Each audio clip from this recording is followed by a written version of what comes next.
18 og Ásbergs 22-83.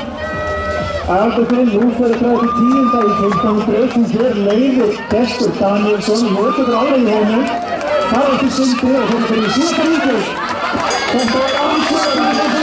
Það er því fyrir nokkuð í 15 metrar keppni. Hilmar í 4. og Sindri vil líka hafa hægt keppni.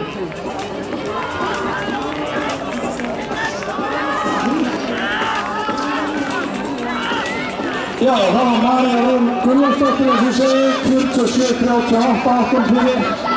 Og svo var Arndís Diljá Óskarsdóttir, hún var 44-99 og síðan alveg mitt það 54-75. Og þeir komið verið í síðustu 150 metra og Gestur hefur ekki verið öðrugt að fórustu. Hann geysilega sterkur í þessu leiki. Jökull annar, Sindri þar rétt á eftir en Gestur öðrugt fyrir þessu leiki. Hann bara tilbúinlega nýtt, byrjar í bransanum en hann sýnir að hann gerir hérna ekki þetta og sýnir hann eftir langpustum mark og rétt hérna undir fjórðumurinn þeirra. Sindri annar og Jökull þriðji. Hilmar svo fjórði, Hilmar Ingi.